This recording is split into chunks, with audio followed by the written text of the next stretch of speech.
so locked on to Anthony's his mission, the vision. When we spoke the first time, I just heard the brother's heart right from the core of him. That he has he hurts for those former ball players who struggle with the transition, and I get it. I'm one of those guys. I'm very fortunate, but any way that I could help with that transition, closing that gap, lowering that number of ball players, from in the 80 percentile number who struggle post-career with whether it's divorce or bankruptcy or any of those problems.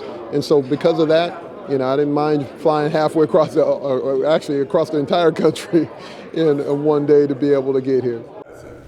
It gives me great pleasure and my honor, and give a round of applause to both of our keynote speaker this evening. Flew all the way in from Seattle, Eric BOLES.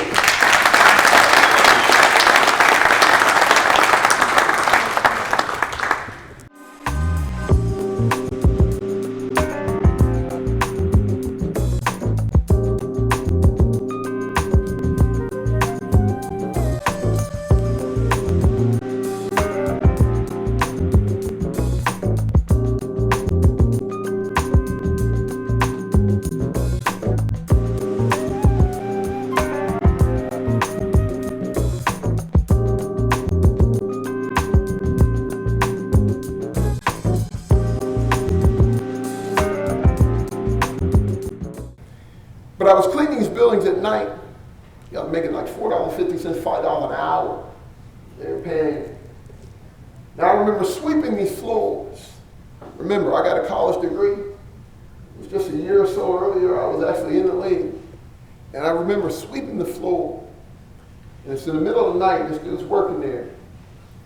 And I still remember to this day, he's in his cubicle. He backs his cubicle up. His seat up, and points to where there's some dirt for me to bring this broom around and pull it out. So I do it, and he slides back in. No acknowledgement, no nothing. And I'm sweeping. Now the thing about it, he never looked me in my face. He never looked at me, but here's the reality. I knew a year earlier, this dude would have been asking for autographs or cheering in the stands because of what I did on the field.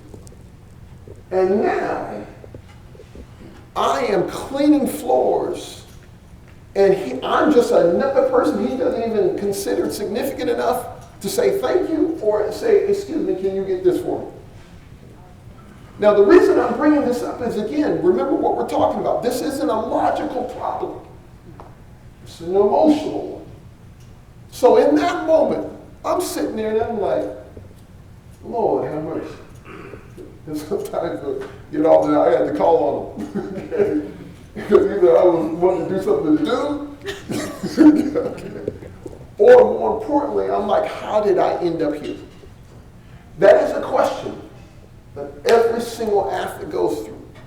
How did I end up here? Especially when all you can do is have regret when you look back at what was lost. I stayed in the league long enough to lose $500,000 and can live to tell about it. Well, in most cases, most guys can't live to talk about it.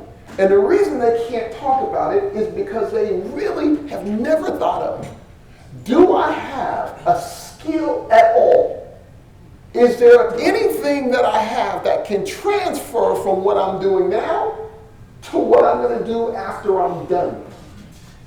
Because the reality is, I'm paid because I can run fast, I can jump high, I can block well, I can hit, I can put a ball through a hoop, I can hit a baseball. But once that talent or that skill set is gone, what now do I have that has a value that someone would compensate me for what I do next? Well, I discovered real early that it wasn't just that. The one thing I found out, well, I was never rich in the first place. And the bottom line is, I don't care if you make $5 million a year. If it's income, you're not rich. You'll see it again. As long as the athletes, which I think is most important, these ones who want to live after, there's a couple things you have to get done. There's a couple things you got to get clear. Because opportunities can keep coming by you constantly. But guess what? You won't see them until you get straight in your head. Okay, it's called blind spots. You won't see opportunities until you're ready for them.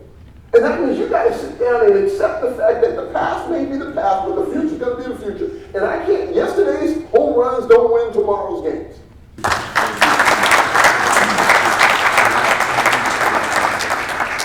The Pro Athletes Business Group East Coast Franchise Investor shows Eric BOLES, keynote speaker, in appreciation of your commitment to athletes on and off the field. Thanks,